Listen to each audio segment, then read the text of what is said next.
அன்புமிகு பேரவை தலைவர் அவர்களே, ஒரு 5 நிமிஷம், இது என்னுடைய முக்கியமான தருணம், கண்டிப்பா நான் பேசி ஆகணும். ஒரு 5 நிமிஷம் கொடுங்க. சரி பேசுங்க. ஒரு 2 நிமிடம் எடுத்துங்க, 2 நிமிடம் எடுத்துங்க, பேசுங்க. மாண்புமிகு பேரவை தலைவர் அவர்களே, சிறுபான்மை மக்களுக்கு எல்லா இடத்துலயும் உரிமை கொடுத்துருக்குறாங்க, எல்லாருமே சொல்றாங்க, ரொம்ப சந்தோஷம். அந்த மாதிரி கொடுத்துருந்தாங்கன்னா ரொம்ப சந்தோஷம். அதே மாதிரி பிறப்புக்கும் எல்லாம் உயிருக்கும் என்னும் கொள்கையோடு நம்ம டிவிக்கு ஆட்சி எவ்வளோ சிறப்பாக நடத்தி கொண்டு இருக்கிறோம், மக்கள் ஆதரவோடு நம்ம நடத்திட்டு வந்திருக்கிறோன்றது மக்களே சாட்சி. இன்னைக்கு நாங்கள் இந்த இடத்துல நிற்கிறோம்னா அதுக்கு மக்களுக்கு மிக்க நன்றி.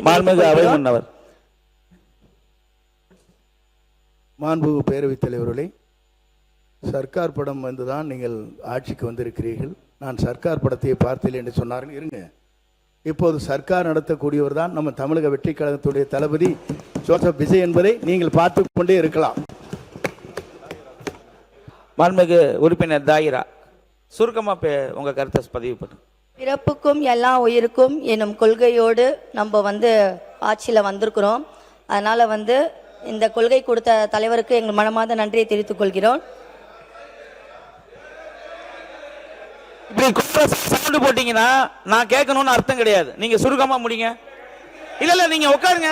இல்ல என்ன இல்ல நீங்க நானும் பாக்குறேன், எல்லாருமே கோரஸா கத்துனீங்கன்னா அவங்க புதுசா வந்திருக்காங்க, அவங்க கருத்தை பதிவு பண்ணுவாங்க. ஏங்க எனக்கு நீங்க சொல்லி கொடுக்க கூடாது. நீங்க உங்க கருத்தை பதிவு பண்ணுங்க.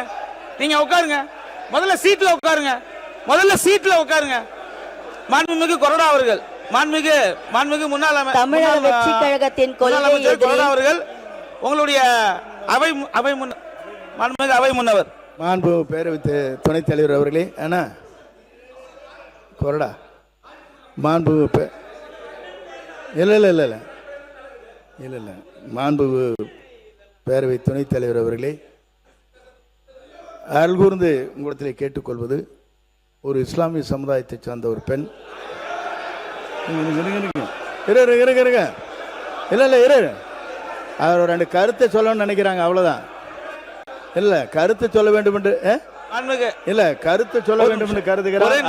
ஒரே நிமிஷம் கொஞ்சம் அமைதியா இருங்க அண்ணா, எல்லாரும் கொஞ்சம் அமைதியா இருங்க அண்ணா. ஒரு நிமிஷம் மாண்புமிகு முன்னால ஒரே நிமிஷம் இல்ல ஒன்னே ஒன்னு சொல்லிக்கிறேன். இருங்க. நான் சொல்றது நீங்க பேச வேண்டாம் என்று சொல்லவில்லை. அவங்க ஒரு கருத்து சொன்னாங்கன்னா இருங்க, அதை தாங்க சொல்ல வரேன். முதல்ல கொஞ்சம் கேளுங்க முதல்ல. இருங்க நான் சொல்லிக்கிறேன், தயவு கூர்ந்து கொஞ்சம் பொறுமையா கேளுங்க.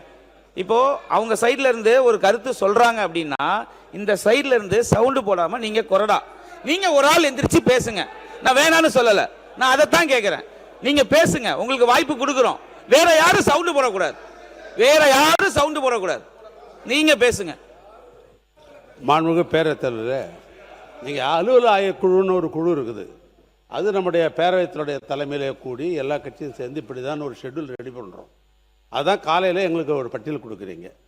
அந்த சகோதரி பேசுவதில் எங்களும் ஆட்சேபம் இல்லை. ஆனால் 3 பேர் தாவாக்கே மூலியமாக பேசணும்னு ஏற்க முடிவு செய்கிறோம். அது 3 பேரில் அது ஒருத்தர் பேசுறதுல எங்களுக்கு ஒன்றும் ஆட்சேபம் இல்லை. ஆனால் ஒரு பட்டியலை கொடுத்துட்டு இப்போ 3 பேர் ஏற்கனவே தாவாக்கா பட்டியலில் இருக்குது, இப்போ திமுக பட்டியல் இருக்குது, ஏடிஎம்கே பட்டியல் இருக்குது, பிற தோழமை கட்சி சேர்ந்த பட்டியல் இதில் இருக்குது. ஆனால் ஏதாவது பிரச்சனைன்னு சொன்னால் ஒரு கிளாரிஃபிகேஷன், அவங்களை பேரிட்டு குறிப்பிட்டிருந்தாக்கா நான் ஒரு கிளாரிஃபிகேஷன் கேட்குறேன் அப்படின்னு சொல்லலாம். ஒரு பாயிண்ட் ஆஃப் ஆர்டர் கேட்டு அதுக்கு பதில் சொல்ல கூட தவறில்லை. ஆனால் அவங்களை பேசுறதுக்கு மானியத்தில் பேசுங்க என்ற அனுமதி என்பது அப்போ பிசினஸ் அட்வைசர் அர்த்தம் இல்லை. ஒன்று கேட்டுங்க, சொல்லுங்க. அன்னைக்கு 7 காலம் வரைக்கும் அசம்பிளி நடந்தது. இப்போ ஆளுங்கட்சியில் இருந்தவர்கள் இருந்தாலே நாங்கள் எல்லாமே உட்காந்துருந்தோம். நான் அன்றைக்கி அட்டெண்டன்ஸ் எடுத்தேன். எங்கள் ஆளுங்க எவ்வளோ பேர் உட்காந்தாங்கன்னா அன்றைக்கி 53 பேர் உட்காந்தோம் நாங்கள் 7:15 மணி வரைக்கும். ஏன்னா அமைச்சர்கள் பதில் சொல்கிறாங்க, 3 அமைச்சர் அதை உட்காந்து கேட்டுட்டு போன்றது பொறுப்புணர்வோடு தான் நாங்கள் இருந்து உட்காந்துருக்குறோம்.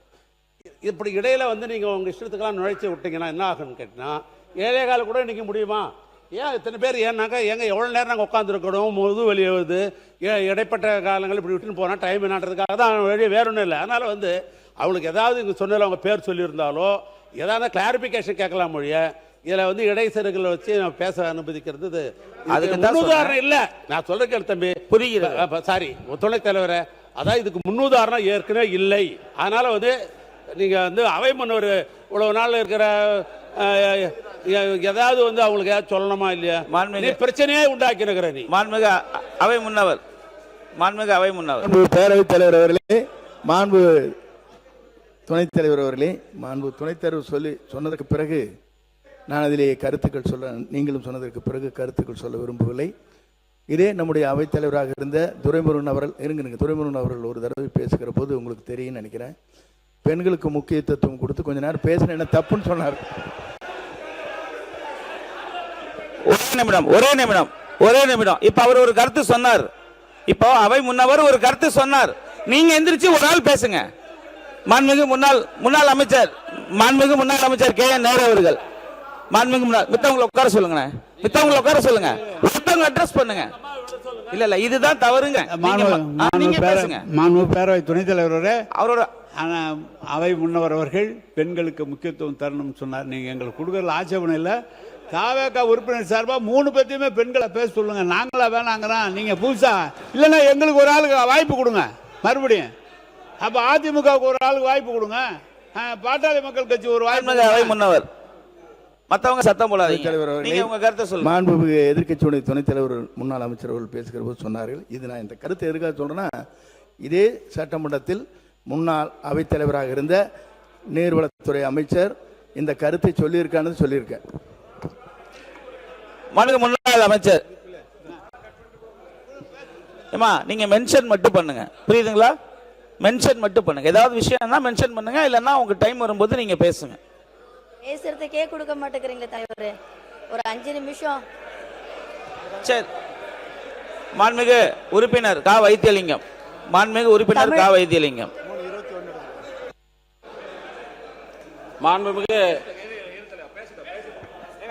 பேசுறதுக்கு வாய்ப்பு கொடுங்க. பேசிட்டோம்.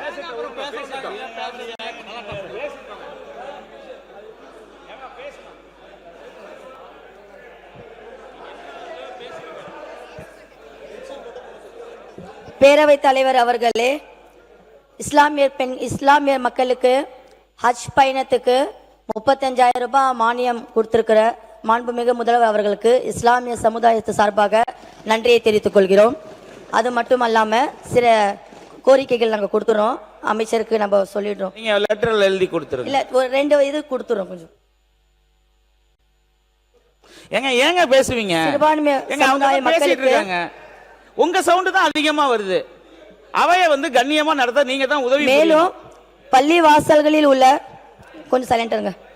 மேலும் பள்ளி வாசல்களில் உள்ள பேசாதீங்க. உமாக்களுக்கும் ஹஸ்பத்துகளுக்கும் அரசியல் சார்பில் குடி இருக்க வீடு கட்டி தர வேண்டும்.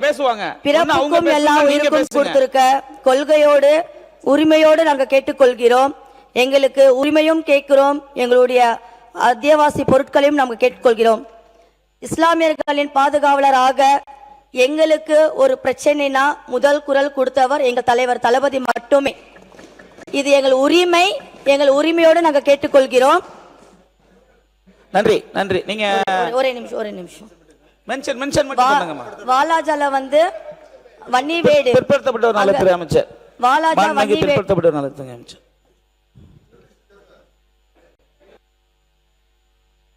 அமைச்சர் பேசுங்க.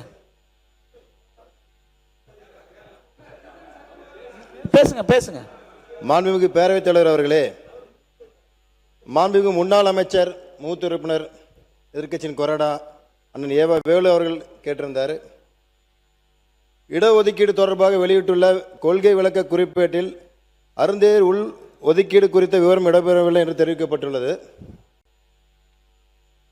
அதேபோல கடந்த ஆண்டு அவர்கள் வெளியிட்டுள்ள கொள்கை விளக்க குறிப்பேட்டில் 3% உள் ஒதுக்கீடு அதில் குறிப்பிட்டிருந்ததாக சொல்லியிருந்தார். அது முற்றிலும் தவறான ஒரு தகவல் என்பதை ஆதாரபூர்வமாக பேரவைத் தலைவர் வசம் ஒப்படைத்து இருக்கிறேன். கடந்த ஆண்டு நீங்கள் கொடுத்த கொள்கை விளக்க குறிப்பேட்டிலுமே அதை எதிரி குறிப்பிடவில்லை. அது மட்டும் இல்லாமல் 7.5% மருத்துவ ஒதுக்கீட்டிற்கான மிகவும் பிற்படுத்தப்பட்ட மக்களுக்கு உண்டான மானிய தொகை, அவர்களுக்கு உண்டான உதவித்தொகை 77,97,00,000 என்பது மிகவும் பிற்படுத்தப்பட்ட மக்களுக்கு உண்டான தொகையாக வழங்கப்படுகிறது. மேலும்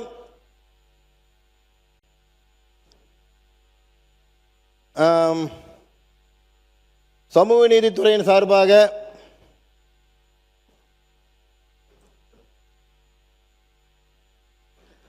ஆதரவு மற்றும் பழங்குடி மக்களுக்கு உண்டான அவர்களுக்கு உண்டான சலுகைகள் மற்றும் தேவைகளை வந்து ஆயுதம் சமூக நீதித்துறையின் மூலமாக அவர்களுக்கு உண்டான வழங்கப்படுகிறது என்பதை தெரிவித்துக் கொள்கின்றேன்.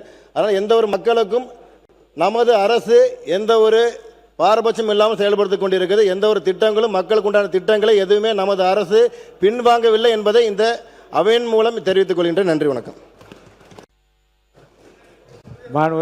வைத்தியலிங்கம் அவர் வாங்க, கோவாரி வாங்க. மாண்புமிகு பேரவைத் தலைவர் அவர்களே, அன்பு சகோதரி மாண்புமிகு சட்டப்பேரவை உறுப்பினர் அவர்கள் இஸ்லாமிய சமூகத்திற்கு எல்லாம் எங்கள் அரசுதான் செய்கிறது என்று சொன்னார்கள். கடந்த காலத்தில் இதையும் மாண்புமிகு புரட்சி தலைவி அம்மா அவர்கள் ஆட்சியில் இருக்கும்போது ஒரு விஸ்வரூபம் என்ற படத்தை தடை செய்தார்கள். ஏனென்று சொன்னால் அதில் முஸ்லிம் அனைவரையுமே தீவிரவாதமாக காட்டினார் என்பதற்காக தடை செய்தவர் இதையும் மாண்புமிகு புரட்சி தலைவி அம்மா என்பதை இந்த நேரத்திலே தங்கள் வாயிலாக சொல்லிக்கொள்ள கடமைப்பட்டிருக்கிறேன்.